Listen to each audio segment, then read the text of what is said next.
Full body checkup ક્યારે કરાવવું જોઈએ, કેટલા Yes. સમયાંતરે કરાવવું જોઈએ અને શું કામ કરાવવું જોઈએ? અને અમારી પાસે ઘણા બધા લોકો એવા આવતા હોય છે કે જે દર 6 મહિને પણ પોતાના શરીરનું હેલ્થ ચેકઅપ કરાવતા હોય છે. કે શરૂઆતમાં સવારના દિવસોમાં તમારે કસરત કરવી એ તમારા એક બોડીની હેબિટ્સ બની જવી જોઈએ.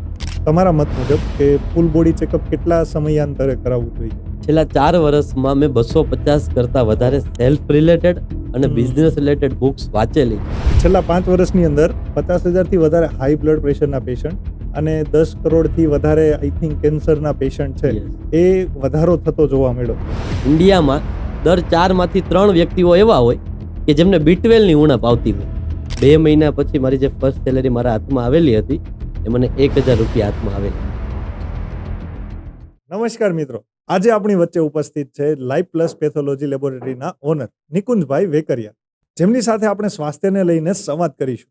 તો હું ઋત્વિક કડકિયા આપનું માયપોડ સ્ટુડિયોમાં હાર્દિક સ્વાગત કરું છું. નિકુંજભાઈ વેકરિયા, માયપોડ સ્ટુડિયોમાં આપનું હાર્દિક સ્વાગત છે. Thank you. આપણે આજે થોડોક તમારી સાથે સંવાદ કરવા માંગીએ છીએ. આગળના જે બધા પોડકાસ્ટની અંદર અલગ અલગ વ્યક્તિઓને મળ્યા, પણ આજે તમારી સાથે મળીને થોડોક વધારે આનંદ થયો. કારણ કે અત્યારના સમયની અંદર જોઈએ ને તો બધું લોકો કોરોના પછી થોડા હેલ્થને લઈને થોડાક વધારે જાગૃત થયા છે. તો આજના પોડકાસ્ટની અંદર આપણે એ બધો જ સંવાદ કરીએ કે લોકોને હજી વધારે કઈ રીતે જાગૃત કરી શકીએ. તો ઘણા બધા અમુક નાના નાના પ્રોબ્લેમો હોય છે, એ બધા આજે આપણે ડિસ્કસ કરીશું. પણ શરૂઆત આપણે ત્યાંથી કરીએ કે તમારી અર્લી લાઈફથી જાણીએ કે અત્યારે એઝ અ નિકુંજ વેકરિયા તો એ વ્યક્તિ કોણ? ઋત્વિકભાઈ, મેં જ્યારે મારા કરિયરની શરૂઆત કરી ત્યારે હું કોલેજ લાઈફમાં ફર્સ્ટ યરમાં હતો. અને ફર્સ્ટ યરથી જ મારે સ્ટાર્ટિંગથી જ મારા બિઝનેસમાં મને એવો વિચાર હતો કે મારે લેબોરેટરી જ કરવી છે. અને પહેલેથી જ મેં એ વિચારેલું હતું કે મારે લેબોરેટરી કરવાની છે તો કંઈક એવું કરી શકાય કે સ્ટડીની સાથે સાથે આપણે જોબ કેમ ના કરી શકીએ. અને એટલા માટે જ મેં કોલેજના ફર્સ્ટ યરમાં એ ડિસિઝન લીધું કે કોલેજના પહેલા વર્ષથી જ તે હું હાફ ટાઈમ લેબોરેટરીમાં શીખવા માટે જઈશ, નહીં કે હું કોઈ સેલેરી માટે કે નહીં કે હું જોબ માટે. અને આનાથી જ મેં એક શરૂઆત કરેલી હતી કે પહેલા વર્ષમાં જ્યારે મેં જોબ કરવાની સ્ટાર્ટ કરી ત્યારે મારી ફર્સ્ટ સેલેરી જે હતી એ મને 2 મહિના પછી મારી જે ફર્સ્ટ સેલેરી મારા હાથમાં આવેલી હતી એ મને 1,000 રૂપિયા હાથમાં આવેલી હતી. અને એના પછી જ મેં મારા કરિયરની જે છે એ શરૂઆત કરી હતી. અને જ્યારે 4 વર્ષ સુધી મેં કન્ટિન્યુઅસ જોબ કરેલી હતી, આ 4 વર્ષમાં ઘણું બધું મેં સ્ટ્રગલ કરેલું હતું. આ ઘણા બધા દિવસોમાં મારો સવારનો ટાઈમ જે છે એ 7 વાગે મારો સવારનો દિવસ શરૂ થતો હોય અને સાંજે 11 વાગે હું મારા ઘરે જતો હોય.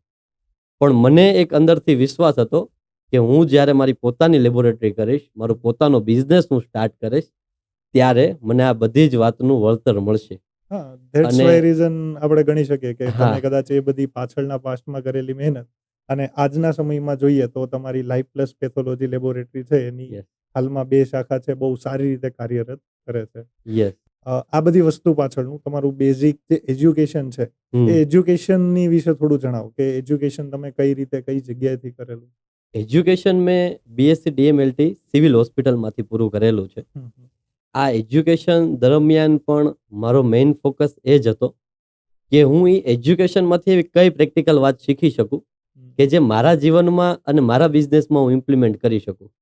અને મને પહેલેથી જ એવો શોખ હતો કે મારા એજ્યુકેશનની સાથે સાથે હું કોઈ વ્યક્તિઓને મળું અને હું એમના બિઝનેસની અને એમના વિશેની કંઈક નવી જર્ની જાણું કે જેનાથી મારે લાઈફમાં હું કંઈક ઇમ્પ્લિમેન્ટ કરી શકું. અને આજ મારું એજ્યુકેશન જે છે એ સિવિલ હોસ્પિટલમાંથી મેં પૂરું કર્યું. અને પૂરા કર્યા પછી જ મેં મારા લેબોરેટરીની જે શરૂઆત કરી એ મેં લેબોરેટરીની જે સ્ટાર્ટઅપ કરેલું હતું એ મારા 4 વર્ષના એજ્યુકેશન પછી મેં આ સ્ટાર્ટ કરેલું હતું. અને કયા વર્ષની અંદર એક્ઝેક્ટ તમારી લેબોરેટરી સ્ટાર્ટ થયેલી? 2021માં મેં મારી લેબોરેટરીની શરૂઆત કરેલી હતી. અને હાલમાં જ મેં 3 મહિના પહેલા જ અમારી સેકન્ડ લેબોરેટરી જે બ્રાન્ચ છે એ કતારગામમાં અમે 3 મહિના પહેલા જ શરૂઆત કરી. જનરલી કોઈ બિઝનેસમેન હોય તો એમના કંઈક ને કંઈક ગોલ હોય અને મારો પણ કંઈક એવો જ ગોલ છે કે 2030 સુધીમાં અમે અમારી લાઈફ પ્લસ લેબોરેટરીની જે બ્રાન્ચીસ છે એ બ્રાન્ચીસ એક્રોસ સુરત અથવા તો સુરતના આજુબાજુના એવા નાના નાના સિટી છે એ સિટીમાં ટોટલ મારે 10 બ્રાન્ચ કરવી છે. અને એના ઉપર ફૂલ્લી અત્યારે ફોકસ શરૂ છે કે એને કઈ રીતે આપણે મેક્સિમમ લોકો સુધી કવર કરી શકીએ. આમ જોઈએ તો ઘણી બધી વખત આપણા ફેમિલીની અંદર અથવા તો સોસાયટીની અંદર બધું માહોલ જોતા હોય કે કંઈક નાની મોટી પ્રોબ્લેમ આવે તો ઘરગથ્થુ ઈલાજ કરતા હોય હમ. કે એ બધી વસ્તુની અંદર થોડી બેદરકારીના કારણે એ પ્રોબ્લેમ આગળ જતા ઘણી મોટી લાંબી થતી હોય છે. તો એ કેવું છે કે નાના એવા એક રિપોર્ટથી આપણે આપણા શરીરનું એ બધું જાણી શકીએ છીએ. હમ. તો હાલની અંદર ઘણા બધી જગ્યાએ લોકો જાગૃત થયા પણ છે અને ઘણી બધી એડવર્ટાઇઝમેન્ટ આપણે જોઈએ પણ છે કે ફૂલ બોડી ચેકઅપ તમારે કરાવવું જરૂરી છે. હમ. તો એની થોડીક ડિટેલમાં માહિતી અમને આપી શકો કે ફૂલ બોડી ચેકઅપ ક્યારે કરાવવું જોઈએ, કેટલા Yes. સમયાંતરે કરાવવું જોઈએ અને શું કામ કરાવવું જોઈએ? યસ. જનરલી કેવું છે કે ભાઈ કોરોના પછી એટલે કે છેલ્લા 4 વર્ષમાં ઘણા બધા લોકોમાં એટલી અવેરનેસ આવેલી છે કે એ લોકો દર વર્ષે પોતાના શરીરના બધા જ રિપોર્ટ કરાવતા હોય, પોતાનું ફૂલ બોડી ચેકઅપ કરાવતા હોય. અને એટલા માટે કરાવવું જોઈએ કે ઘણીવાર એવું હોય કે આપણા બોડીમાં કંઈક એવા નાના નાના ચેન્જીસ થતા હોય કે જે આપણને બહારથી દેખાતા ના હોય, એના લક્ષણો જે છે એ બહારથી હજી ન દેખાતા હોય. પણ જો એને અર્લી સ્ટેજમાં આપણે ડિટેક્ટ કરી લઈએ તો કંઈક ને કંઈક એ બીમારી જે છે એ બીમારીને આપણે ત્યાંથી જ અટકાવી શકીએ છીએ. અથવા તો આપણે એવું પણ કહી શકાય કે અમુક બીમારીઓ એવી હોય છે જે ફર્સ્ટ સ્ટેજમાં જો આપણે એને રોકી દઈએ, આપણી લાઈફસ્ટાઈલને ચેન્જીસ લાવીને, આપણા ખાવામાં કંઈક ચેન્જીસ કરીને, આપણે સવારે કસરત કરીને, આપણી લાઈફસ્ટાઈલમાં જે કંઈ ચેન્જીસ લાવીને, તો એ ઘણી એવી બીમારીઓ હોય છે જેને આપણે મેડિસિન વગર પણ આપણે એને અટકાવી શકીએ છીએ.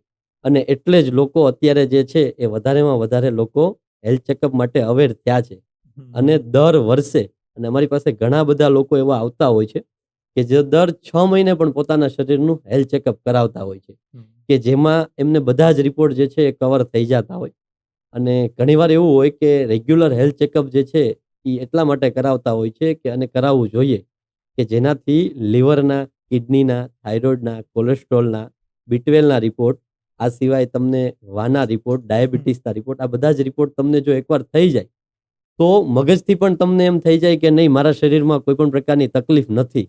પણ સાથે સાથે એક લોકોમાં મિથ એ પણ છે કે આપણે કંઈક રિપોર્ટ જે છે જો કરાવશું તો એમાં કંઈક ને કંઈક આવશે. અને એટલા માટે હજુ પણ ઘણા લોકો એવા છે કે જે રિપોર્ટ્સ જે છે એ નથી કરાવતા. ઘણી વખત સાંભળવા મળે કે હા. કદાચ રિપોર્ટ કરાવશું તો ખોટું મગજમાં વાત બેસી જશે, હા. તો નહીં હોય ને ઊભું થશે. એનું કારણ એવું છે કે તમે જો એવું વિચારો ને કે ભાઈ મારે રિપોર્ટ કરાવીશ તો કંઈક આવશે, એના કરતાં તમે એવું વિચારો કે હું જો રિપોર્ટ કરાવું અને જો શરૂઆતના તબક્કામાં મને એ રોગ વિશે જાણકારી મળી જાય તો હું મારી લાઈફસ્ટાઈલને કંઈક ચેન્જીસ કરી શકું અને એનાથી રોગ જે છે એને અટકાવી શકું. અને એટલા માટે આપણે એને અટકાવવા માટે જ આપણે બોડી ચેકઅપ કરાવવું જરૂરી છે. આઈડિયલી આપણે આમ ગણીએ તો તમારા મત મુજબ કે ફૂલ બોડી ચેકઅપ કેટલા સમયાંતરે કરાવવું જોઈએ? જનરલી છે ને અમારી પાસે જે લોકો આવે છે એ દર 6 મહિને પોતાનું હેલ્થ ચેકઅપ કરાવવાવાળા લોકો હોય છે. ઘણી બધી કંપનીના ઓનર્સ હોય છે, એ લોકો એવા હોય છે કે જે દર 6 મહિને પોતાની હેલ્થ ચેકઅપ કરાવતા હોય છે. ઘણા લોકોની લાઈફસ્ટાઈલ એવી હોય કે એમને ટાઈમે જમવાનું ન હોય, ટાઈમે સુવાનું ન હોય, અને જે કાંઈ પણ વસ્તુ જે છે એ બહારની ખાવાની આવે. તો આ 3 વસ્તુનું જ્યારે કમ્બાઇનેશન થતું હોય ને, અથવા 3માંથી કોઈ એક વ્યક્તિનું કોમ્બિનેશન થતું હોય ને, તો ત્યારે તમારે રેગ્યુલર દર 6 મહિને હેલ્થ ચેકઅપ કરાવવું જરૂરી છે.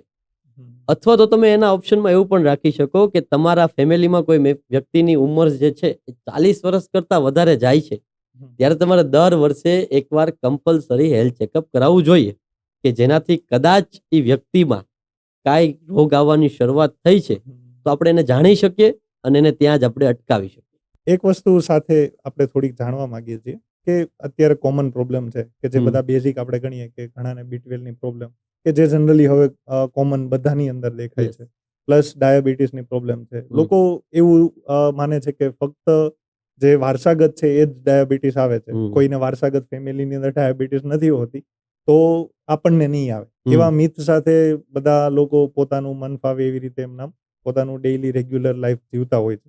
એટલે એ બધી વસ્તુની અંદર કેવા કેવા પ્રિકોશન રાખી શકાય? કારણ કે ઘણા બધા નાના નાના છોકરાઓ હોય છે કે જેને અત્યારથી ડાયાબિટીસ હોય છે, જે પોતે અત્યારથી ઇન્સ્યુલિન ઇન્જેક્શન બધા લેતા હોય છે. તો એની અંદર તો કઈ રીતે ગણવું કે એને વારસાગત ડાયાબિટીસ આવેલી હશે? તો એની માટેના બધા મિથ છે એને થોડુંક તમે તમારી રીતે જસ્ટિફાઈ કરી શકો? યસ. ડાયાબિટીસ છે ને એ આપણા ફેમિલીમાં, અથવા તો એક સર્વે મુજબ એવું જાણવા મળેલું છે કે ભારતમાં દર ઘરે, એટલે દરેક ઘરે એક એક વ્યક્તિ જે છે એ ડાયાબિટીસના પેશન્ટ છે. છેલ્લા 5 વર્ષમાં કોરોના પછી ઘણા બધા લોકોમાં, યંગ જનરેશનમાં પણ ડાયાબિટીસ જે છે એ ડિટેક્ટ થયેલી છે. અને આની પાછળનું મૂળ કારણ જે છે એ વારસાગત નહીં, પણ એને આપણે એવું ગણી શકીએ કે લોકોમાં જે સ્ટ્રેસ લેવલ વધી રહ્યું છે અને લોકોની જે એવી આદતો છે કે જે જંક ફૂડ ખાઈ રહ્યા છે, કે જે બહારનું વારંવાર ખાતા હોય, આ બે કારણો એવા છે કે જેનાથી ડાયાબિટીસ આવે છે. વારસાગત કારણ અને જંક ફૂડ. અને ત્રીજું કારણ એક એવું પણ છે કે વાતાવરણમાં જે પોલ્યુશન થાય છે. WHO એક લાસ્ટ ટાઈમ સર્વે પણ કરેલું હતું 2022માં કે વાતાવરણમાં જે પોલ્યુશન થાય છે, પ્રદૂષણ થાય છે, એનાથી પણ માનવ શરીરની બોડીમાં કંઈક ને કંઈક જીનેટિક ચેન્જીસ આવે છે અને એમના લીધે એમને ડાયાબિટીસ જે છે એ ડિટેક્ટ થતી હોય.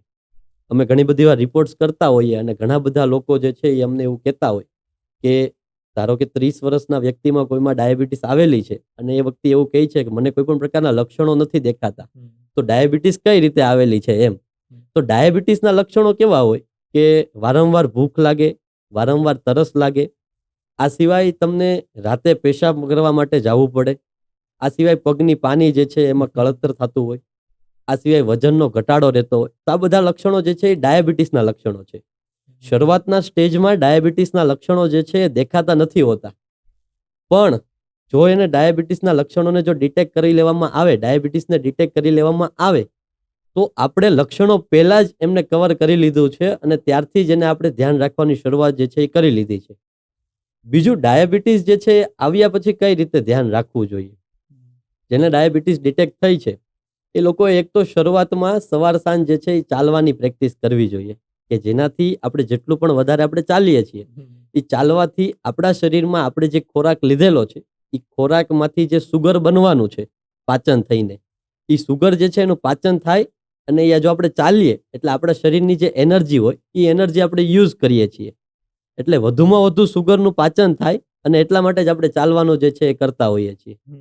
અને એટલા માટે જે છે એ વારંવાર ડૉક્ટર પણ એવું સજેસ્ટ કરતા હોઈએ છે કે ઘણીવાર તમારે જે છે એ ચાલવાની પ્રેક્ટિસ રાખવી જોઈએ ડાયાબિટીસના લોકોને. આ સિવાય એવું પણ હોય છે કે તમારે જે ખાવામાં હોય એ ખાવામાં પરેજી રાખવાની છે, કે ગળ્યું ખાવાનું ઓછું કરી દેવાનું છે કે જેનાથી સુગર જે છે એ વધતું હોય. અને જો તમે 3 વાર ખાતા હોય તો એ તમારે 5 વાર ખાવાનું કરવાનું છે. એનું કારણ પણ એક છે કે જો તમે 5 વાર ખાશો તો થોડુંક ખાશો, થોડુંક ખાશો એટલે તમારા શરીરમાં જે છે એ ખોરાક થોડોક જશે અને થોડોક ખોરાક જે છે એનું પાચન થશે અને થોડુંક સુગર બનશે અને એટલા લીધે જ તમારા શરીરમાં જે છે એ બોડીમાં સુગરનું લેવલ જે છે એ મેન્ટેન રહેશે. અને આ ડાયાબિટીસની વાત જે લોકોને જાણવી ખૂબ જરૂરી છે. અને અત્યારના સમયમાં ડાયાબિટીસ ઘણા લોકોને ડિટેક્ટ થાય છે, એટલે યંગ જનરેશને પણ અમુક ટાઈમે ડાયાબિટીસ જે છે એના રિપોર્ટ્સ કરાવવા જરૂરી છે. એ જ વસ્તુની સાથે થોડુંક તમે B12 વિશે બી જણાવી શકો કે એના અર્લી બધા જે Yes. અર્લી સ્ટેજની અંદર કયા પ્રિકોશન રાખવાના હોય અથવા એના કેવા લક્ષણો હોઈ શકે, કારણ કે અત્યારે જનરલી B12 બહુ કોમન પ્રોબ્લેમ છે. યસ.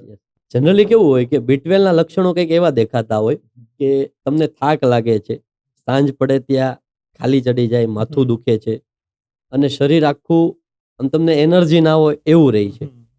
આ બધા B12 ના લક્ષણો છે. હવે B12 ના લક્ષણો જે છે એ B12 અત્યારે એવી વસ્તુ છે કે જે તમને ખાવામાંથી નથી મળવાની, અથવા મળે છે તો બહુ કોમન, બહુ નાની માત્રામાં મળે છે, કે જે દૂધમાંથી ને એમાંથી મળતી હોય. પણ જનરલી એવું હોય છે કે આપણે જે કંઈ દૂધ પીએ છીએ એ કેટલા ટકા ઓરિજિનલ છે એ પણ આપણે વિચારવાનું છે. અને એટલા માટે જ ઇન્ડિયામાં દર 4 માંથી 3 વ્યક્તિઓ એવા હોય કે જેમને B12 ની ઉણપ આવતી હોય. તો મોસ્ટ કોમન એ જ છે કે B12 જે છે એની ઉણપ જો તમને બતાતી હોય તો એની માટે તમારે એના ઇન્જેક્શન લેવા પડે અથવા તો તમારે એનો મેડિસિનનો કોર્સ કરવો પડે. પણ એ જાણવા માટે તમારે B12 નો રિપોર્ટ પણ અમુક સમયે કરાવવો જરૂરી રહે છે, કે જેનાથી તમને એના લક્ષણો છે અથવા તો નથી તો તમને આઈડિયા આવી જશે કે તમારા B12 ની માત્રા કેટલી છે. સરસ. એ જ વસ્તુની અંદર એક અમારે પણ ટિપ્સ જોઈએ છે, કારણ કે અમારું જે વર્ક બેઝિકલી છે એ આખો દિવસ ઓલમોસ્ટ સવારે 9 થી લઈને સાંજે 7 વાગ્યા સુધી, અધરવાઇઝ કોઈ વખત વધારે કામના લોડને લીધે કમ્પ્યુટરની અંદર કોન્સ્ટન્ટ બેસવાનું થાય છે. Yes. તો એમાં કઈ એવી બાબતો છે કે જે અમે પ્લસ અમારી ટીમ છે એને ધ્યાનમાં રાખવા માટે હેલ્પફુલ થઈ શકે? કારણ કે અત્યારે ખાલી અમારી વાત નથી, હમ. આવતો જે યુગ છે એ બધા અત્યારે બધું જનરેશન છે બધું આઈટી સાઈડ અને કમ્પ્યુટર સાઈડ વળતો જાય છે. હમ. તો મોસ્ટ પ્રોબેબલી ગણીએ તો પહેલાના સમયની અંદર જે કમ્પ્યુટરનો યુઝ હતો એની કરતા અત્યારે લોકો વધારે માત્રાની અંદર કરે છે. હમ. મીન્સ એક જ જગ્યાએ બેસી રહેવાનું, ખાવાનું બી છે તો એની સામે એક્સરસાઇઝ એટલી નથી. તો એવી કોઈ હેલ્થ રિલેટેડ તમે ટિપ્સ આપી શકો? યસ, હેલ્થ રિલેટેડ જો ટિપ્સની વાત કરીએ ને તો મોસ્ટ કોમન ટિપ્સ એવી છે કે શરૂઆતમાં સવારના દિવસોમાં તમારે કસરત કરવી એ તમારા એક બોડીની હેબિટ્સ બની જવી જોઈએ કે જ્યારે તમે સવારે ઓફિસે આવો છો એ પહેલાં તમે તમારા રૂટીન જે છે એ રૂટીનને પૂરું કરીને આવો. હેલ્થ માટેની સૌથી કોમન અને લોકો માટે સૌથી અવેરની જો કોઈ વાત હોય તો એ મોસ્ટ કોમન એ જ છે કે જે તમે જે સવારની જે કસરત કરો છો એના રિલેટેડ તમારો આખો દિવસ જે છે એ કેવો જશે એના ઉપર પણ ડિપેન્ડ હોય છે. કેમ કે આખો દિવસમાં તમે ઓફિસ આવી ગયા પછી તમે એ આખા દિવસ સુધીમાં રૂટીનમાં તમારામાં એ તમારે ત્યાં બેસી રહેવાનું છે. તમારા શરીર જે છે એને ત્યાં આરામ મળશે અને શરીર જે છે એને આરામ કરવા કરતાં જો તમે એને એક્ટિવલી તમે રાખો, એને કંઈક ચાલવામાં રાખો કે પછી તોય આપણી પાસે એક જ ઓપ્શન હોય કે સવારમાં તમે આવો એની પહેલા તમે સવારના રૂટીનમાંથી તમે એક ચાલવાની અથવા કસરત કરવાની અથવા તો એક યોગા કરવાની પ્રેક્ટિસ રાખો કે જેનાથી તમારું માઇન્ડ જે છે વધારે પીસફુલ રહે. અને સાથે સાથે તમે સાંજના ટાઈમમાં પણ જો તમારે સવારનું ટાઈમ શેડ્યુલ સેટ ન થતું હોય તો ઘણા લોકો એવા હોય કે જે સાંજના ટાઈમમાં વર્કઆઉટ કરતા હોય છે. પણ મોસ્ટ કોમન જે છે ને એ થિંગ એ છે કે તમે સવારના કામમાં જ તમે જે આ જે છે હેબિટ જે છે એને ડેવલપ કરો. આ બધી વસ્તુની અંદર તમારી એક વચ્ચેની એક રીલ મને યાદ આવે છે કે WHO દ્વારા પ્રમાણિત કરેલું છેલ્લા 5 વર્ષની અંદર 50,000થી વધારે હાઈ બ્લડ પ્રેશરના પેશન્ટ અને 10 કરોડથી વધારે આઈ થિંક કેન્સરના પેશન્ટ છે એ વધારો થતો જોવા મળ્યો છે. તો એ બધી વસ્તુ ન્યૂઝની અંદર હતી તો એની વિશે થોડુંક જણાવજો ને શું હતું એ. કેન્સર વસ્તુ એવી છે કે જેને જો આપણે શરૂઆતના સ્ટેજમાં જાણી નહીં લઈએ ને તો એ આગળ જતા ઘણી બધી તકલીફ વ્યક્તિને આપી શકે છે. એ વ્યક્તિ ખાલી હેરાન નહીં થાય એની પાછળ પણ એનું ફેમિલી પણ હેરાન થશે. આ સિવાય એમની જે પરિસ્થિતિ જે આર્થિક પરિસ્થિતિ હોય એ પણ વધારે નબળી થશે. કેમ કે અમારી પાસે ઘણા બધા કેન્સરવાળા લોકો આવતા હોય અને WHO જે સર્વેની તમે વાત કરી, ઇન્ડિયામાં દર 9માંથી 1 વ્યક્તિમાં એમના લાઈફ ટાઈમ એટલે કે એના જીવનકાળ દરમિયાન કેન્સર ડિટેક્ટ થાય છે. એટલે તમારે એ વાત જાણવી જરૂરી છે કે આવનારા સમયમાં દરેક ફેમિલીમાં એક વ્યક્તિ અત્યારે કેમ ડાયાબિટીસનું પેશન્ટ છે એમ સેમ કેન્સર વાળું પણ પેશન્ટ હશે. અને આ વસ્તુને જો અટકાવી હોય તો એને લાઈફસ્ટાઈલ મોડિફિકેશન જ કરવી પડશે. મેં તમને જે વાત કરી કે ભાઈ ડાયાબિટીસ જે છે એ સ્ટ્રેસ લેવલના લીધે પણ આવે છે. તો સ્ટ્રેસ લેવલના કારણે કેન્સર પણ ડિટેક્ટ થાય છે કે વ્યક્તિમાં જો સ્ટ્રેસ લેવલ વધારે રહેતું હોય તો એનું એક મોસ્ટ કોમન રીઝન એ પણ છે કે તમને સ્ટ્રેસ લેવલ તો નથી ને. જો તમારામાં સ્ટ્રેસ લેવલ નહીં હોય, તમારી લાઈફ જે છે એ હેપી લાઈફ હશે તો તમને કેન્સર આવવાના ચાન્સ જે છે એ બીજા વ્યક્તિઓ કરતાં ઘણા ઓછા થઈ જશે. અને એટલા માટે જ તે કેન્સરના રિપોર્ટ પણ અમુક ટાઈમે કરાવવા જરૂરી હોય છે કે જો કદાચ આપણને પહેલા સ્ટેજમાં કેન્સર જે છે એ ડિટેક્ટ થઈ જાય તો આપણે એને ત્યાંથી જ અટકાવી શકીએ છીએ.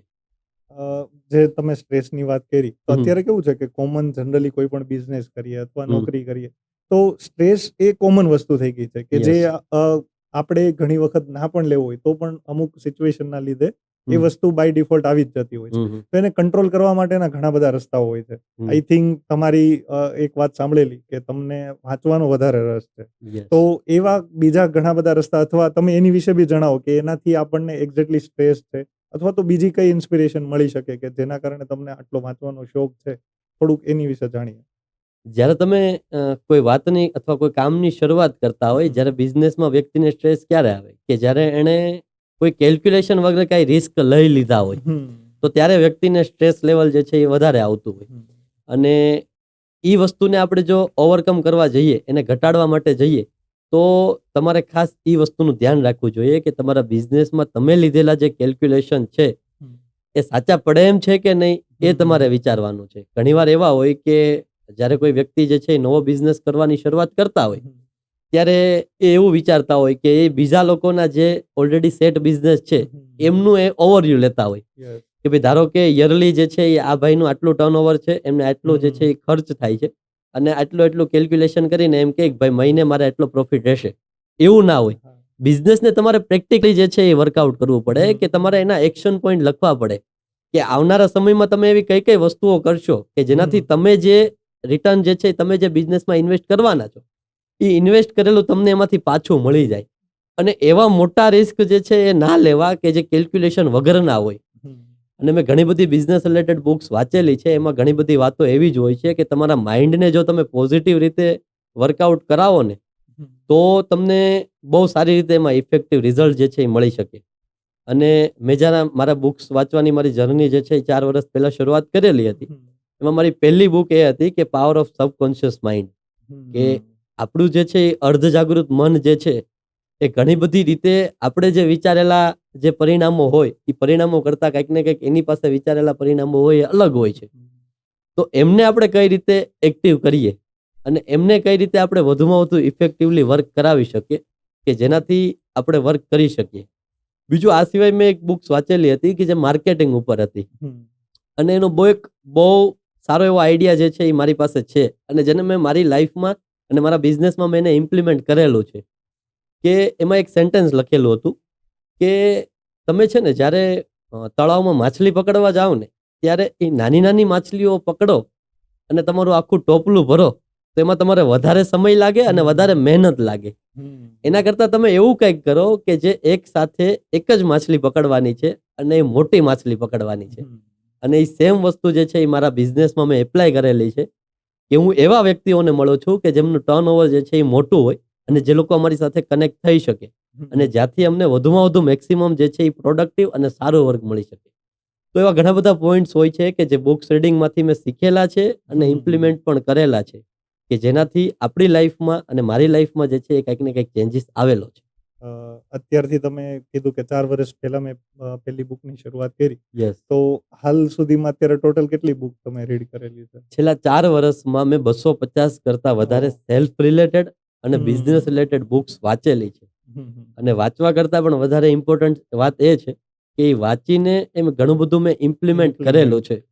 તમે આજથી કોઈ 4 વર્ષ પહેલાના નિકુંજનું કોઈને હિસ્ટ્રી પૂછો અને અત્યારની કોઈ વ્યક્તિને હિસ્ટ્રી પૂછો તેમાં ઘણા બધા ચેન્જીસ હશે. કેમ કે અને હા, મારી લાઈફમાં જે કંઈ અત્યાર સુધીમાં થયેલું છે એનો મેક્સિમમ જે છે એ બેનિફિટ અથવા તો મેક્સિમમ જે શ્રેય જાતો હોય તો હું બુક્સને માનું છું કે બુક્સમાંથી મેં અઢળક વસ્તુઓ શીખેલી છે અને અઢળક વસ્તુઓ મેં છે એ મારી લાઈફમાં અને મારા બિઝનેસમાં ઇમ્પ્લિમેન્ટ કરેલી છે. સરસ, ખૂબ સરસ. બુકમાંથી તો તમે આટલું બધું નોલેજ મેળવ્યું જ છે, પણ જાણવા એવું મળ્યું છે કે હમણાં 3 મહિના પહેલા જ તમારી સગાઈ થઈ છે, એની માટે તમને કોંગ્રેચ્યુલેશન. Thank you. તો એની જર્નીમાંથી તો તમે બુકમાંથી તો ઘણું બધું શીખ્યું, પણ હવે જે નિકુંજ વેકરિયા છે એ કોઈ વ્યક્તિની સાથે એમાં જોડાયેલા છે, તમારી સગાઈ થઈ છે, તો તમારા લાઈફ પાર્ટનર પાસેથી હજી ઘણું બધું તમને શીખવા મળશે 100%. અથવા એમને તમારામાંથી ઘણું બધું શીખવા મળશે. તો એ હવેની લાઈફ 3 મહિના ઓલમોસ્ટ થયા છે, તો એ 3 મહિનાનો અનુભવ તમારો કેવો છે? યસ. જનરલી છે ને કેવું હોય ઋત્વિકભાઈ કે કોઈ વ્યક્તિ એવો હોય કે જે પોતાની બિઝનેસ લાઈફમાં વધારે ફોકસ કરતો હોય અને એ ક્યાંક ને ક્યાંક એવું બનતું હોય કે એની સોશિયલ લાઈફ અથવા ફેમિલી લાઈફને વધારે ટાઈમ ના આપી શકતો હોય. પણ મેં તમને કીધું ને કે ઘણી બધી વાત મેં ઇમ્પ્લિમેન્ટ કરેલી છે બુક્સમાંથી અને એમાંની એક વાત એ પણ છે કે હું મારા ફેમિલીને પણ પૂરતો ટાઈમ આપું છું. હું એટલો અવેર હોઉં છું કે મને યાદ હોય છે કે મારે વીકલી કે પછી મંથલી મારા ફેમિલી મેમ્બર્સને કેટલા ટાઈમ આપવાનો છે અને મને એ પણ યાદ હોય છે, હું એટલો પણ અવેર હોય છું કે મારા જે ફિયાન્સી છે જેમની સાથે મારી સગાઈ થઈ છે એમને પણ મારે કેટલો ટાઈમ જે છે એ કયા સમયે આપવાનો છે. તો અને રહી વાત શીખવાની, તો એમની પાસેથી પણ મેં ભરપૂર નોલેજ જે છે એ લીધેલું છે અને ઇમ્પ્લિમેન્ટ કરેલું છે.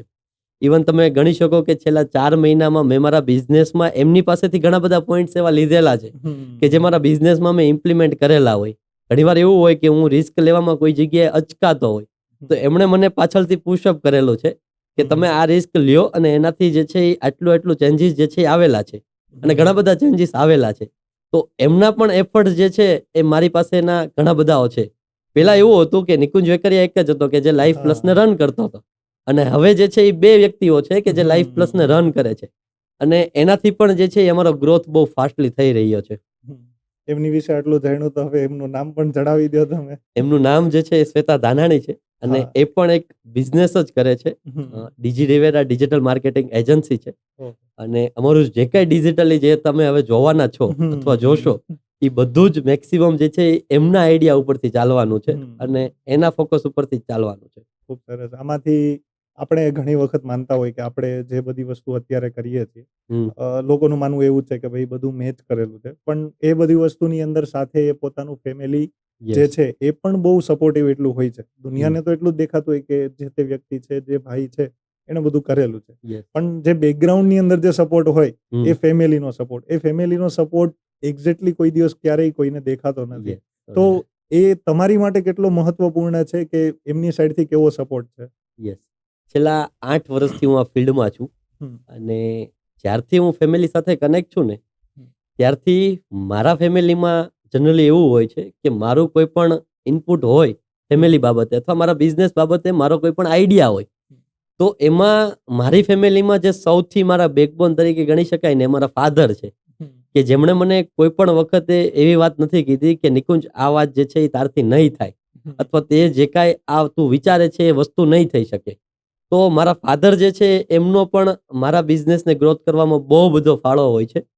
આ સિવાય મારી પાસે એવા ઘણા બધા રિલેટિવ્સ છે, મારા ફેમિલી મેમ્બર્સ એવા ઘણા બધા લોકો છે કે જે મારી વાત જે છે એ મારા લેબોરેટરીની વાત જે છે એ ઘણા 5 લોકોને કહેતા હોય કે ભાઈ તમારે કોઈ પણ રિપોર્ટ્સ કરવાની જરૂર પડે તો તમારે અમારા ફેમિલી મેમ્બર્સ જે છે એમની સાથે કનેક્ટ થઈ શકો છો અથવા લાઈફ પ્લસ લેબોરેટરીની સાથે કનેક્ટ થઈ શકો છો. તો મારા ફેમિલી મેમ્બર્સ એવા ઘણા બધા છે કે જે હું જે રીતે માર્કેટિંગ કરું છું સાથે સાથે એ લોકો પણ એ રીતે જ માર્કેટિંગ કરે છે. અને ઘણીવાર હું મારા પાછળના જે વર્ષોમાં જોઉં ને તો મને પણ એવું થાય કે ભાઈ અને હું એ લોકોનો દિલથી આભાર માનતો હોય મારા ફેમિલી મેમ્બર્સનો, મારા રિલેટિવ્સનો કે એમને કેવા છતાં એમના ના કેવા છતાં પણ એ લોકો જે છે એ એમનો ટાઈમ કાઢીને મારા લેબોરેટરીની જે છે એ કંઈક ને કંઈક રીતે લોકોને વાત કરે છે. માર્કેટિંગ કરતા હોય છે. Yes. એ નિસ્વાર્થપણે પાછું માર્કેટિંગ થતું હોય કે ભાઈ નિસ્વાર્થપણે, મારો ભાઈ છે કે મારો દીકરો છે કે એવી રીતે એમના અમારા ભાઈનો છોકરો કે કોઈ પણ XYZ Yes. આપણે રિલેશન તરીકે એમ કહેતા હોય.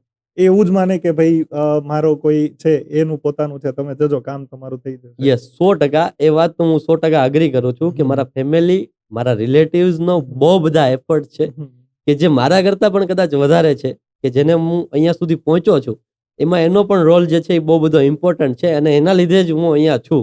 એ લોકોના કંઈક ને કંઈક નાનામાં નાનકડા એવા પ્રયાસ થયેલા છે અને એના લીધે જ હું અહીંયા સુધી પહોંચેલો છું. હા, એટલે હું ઘણી વખત મને બી એવી રીતે વિચાર આવતો જ હોય છે. ઘણીવાર કીધેલું પણ છે કે જ્યારે વ્યક્તિ સફળ થાય છે ત્યારે પોતે એકલો નથી થતો. પૂરેપૂરું એનું પરિવાર છે એ બધું Yes. સફળ થતું હોય છે. શ્રેય એક વ્યક્તિને મળે છે પણ એની પાછળનું જે આખું બેકગ્રાઉન્ડ છે હમ. એ આખું ફેમિલી છે, ફેમિલીને શ્રેય જતો હોય છે. આ તમે જે પેલી આગળ વાત કરેલી ને કે સ્ટ્રેસ લેવલ લોકોને શા માટે વધે છે તો બિઝનેસ સિવાયનું ફેમિલીનું સ્ટ્રેસ એવું પણ હોય કે ફેમિલીમાંથી એને સપોર્ટ ન મળતો હોય. Yes. જ્યારે વ્યક્તિને ફેમિલીમાંથી સપોર્ટ ન મળે ને ત્યારે કંટાળી જાય અથવા તો હારી જાય.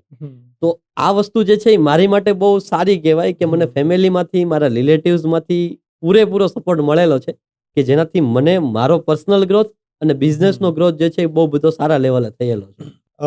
આપણે અત્યારે હાલની અંદર જે બધી પરિસ્થિતિ સર્જાય છે, માનો કે અત્યારે આ વર્ષે ગરમી બી એટલી પડી અને આ વર્ષે વરસાદ બી એટલો જ પડેલો છે અને જેના કારણે વરસાદના કારણે લગભગ યાદ છે ત્યાં સુધી આ વર્ષે ડેન્ગ્યુ, મલેરિયાના કેસ અને બહુ આમ ગણીએ ને કે કોમન થઈ ગયા છે. Yes. એ બધી વસ્તુ સદંતર દિવસે ને દિવસે વધારો થતો જાય છે. તો એ કયા એવા પરિબળો હોઈ શકે કે કઈ એવી સાવચેતી રાખવા જેવી જરૂર છે કે જે આ વસ્તુને ઓવરકમ કરી શકે? એમાં છે ને 2 વાત છે. અત્યારે જે કાંઈ કેસીસ જે વધી રહ્યા છે ડેન્ગ્યુ, મેલેરિયાના કે તમે જોયું હશે કે તમારી આજુબાજુમાં અથવા તમારા રિલેટિવ્સમાં ઘણા બધા લોકો એવા હોય કે જેમને મેલેરિયા અથવા તો ડેન્ગ્યુ અથવા તો એને તાવ આવે છે. તો પહેલું તો એ છે કે એને ડિફરન્ટ કરવો જે છે એ ખૂબ જરૂરી છે.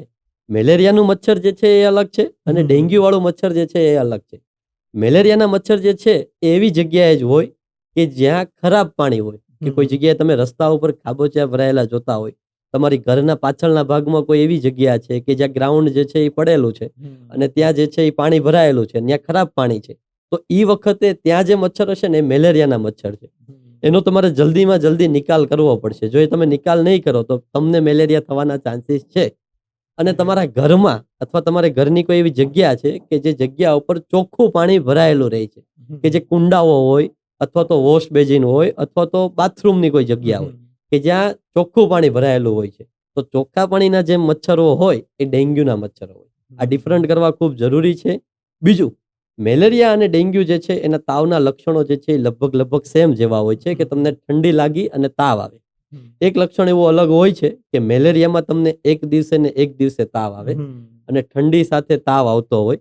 તો ખાસ ઈ વસ્તુની ધ્યાન રાખવી અત્યારે જરૂરી છે કે ઘરમાં મચ્છરો જે છે એનો નિકાલ કઈ રીતે થાય, મચ્છર કઈ રીતે ના થાય. જો મચ્છરને તમે ના થવા દેશો ને તો તમે પણ આમાંથી બચી શકશો. આગળના વર્ષ કરતા આ વર્ષે ડેન્ગ્યુ અને મેલેરિયાના કેસ જે છે એ બહુ બધા દેખાય છે અને મારી પાસે બહુ બધા એવા કેસીસ આવતા હોય કે જે ડેન્ગ્યુ અને મેલેરિયાના કેસ જે છે એ હોય છે ફેમિલીમાં. અને અમે ઘણા પરિવાર એવા પણ જોયા છે આ વર્ષે કે ફેમિલીમાં કોઈ એક મેમ્બરને મેલેરિયા થયો છે તો એના પછી બાકીના જે 5 વ્યક્તિઓ હોય એને પણ એક પછી મેલેરિયા થાય છે. એનું કારણ પણ એવું જ હોય કે તમને જે મચ્છર કરડેલું છે એ મેલેરિયાનું મચ્છર જે છે એ તમારા જ પરિવારના કોઈ વ્યક્તિ જે છે એ બીજા વ્યક્તિને કરડશે. અને એટલા માટે જે છે આ સાયકલ જે છે એને અટકાવવી જરૂરી છે. અને ખાસ અત્યારે લોકોને ઈ જ વસ્તુની પરેજી રાખવાની કે તમારી આજુબાજુમાં કોઈ જગ્યાએ પાણી ભરાતું હોય અથવા મચ્છર થતા હોય તો એને કઈ રીતે અટકાવી શકાય એના ઉપર ફોકસ કરવાનું છે.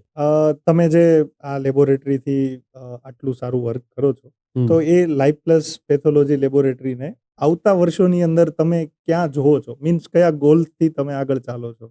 મારું 2030 સુધીનું પ્લાનિંગ એવું છે કે 2030 સુધીમાં સુરતમાં અથવા સુરતના જે આજુબાજુના સિટી છે એ સિટીઓમાં અમે લાઈફ પ્લસની જે ટોટલ બ્રાન્ચીસ જે અમારી છે એ 10 સુધી પહોંચાડવા માંગીએ છીએ.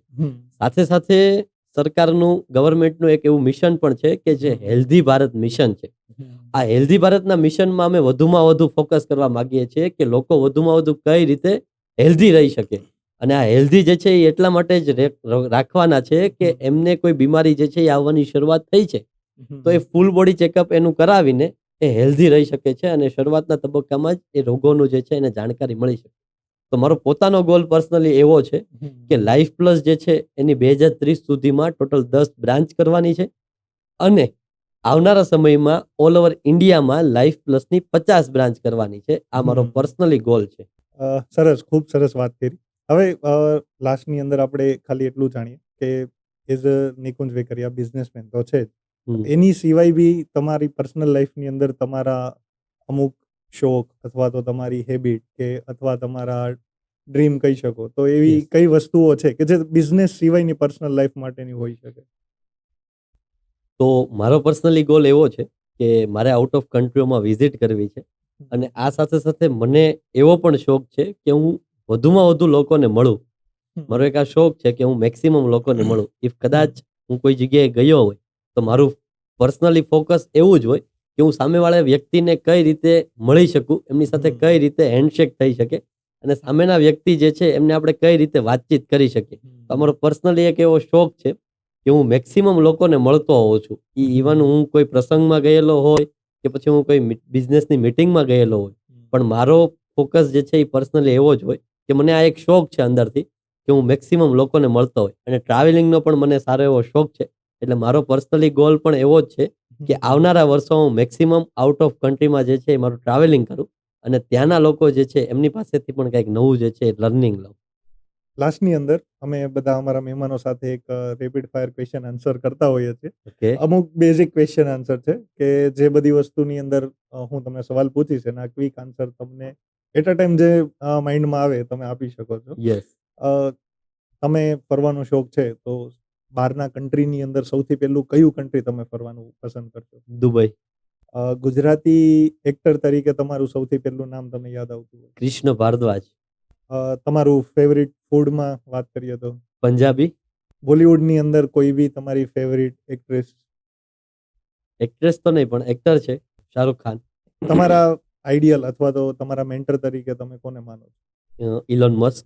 તો આજના પોડકાસ્ટની અંદર નિકુંજભાઈ તમારી પાસેથી અમને ઘણું બધું જાણવા મળ્યું. હેલ્થ રિલેટેડ કઈ કઈ વસ્તુઓનું ધ્યાન રાખવું જોઈએ એની અમને ઘણી બધી માહિતી મળી. તો માયપોડ સ્ટુડિયો ટીમ છે એ આપનો ખૂબ ખૂબ આભાર માને છે. અને જો આ પોડકાસ્ટ તમને સારો લાગ્યો હોય તો તમે તમારા ફેમિલી, તમારા મિત્રો અને તમારા ગ્રુપની અંદર જરૂર તમે લાઈક, શેર અને સબસ્ક્રાઈબ કરાવો.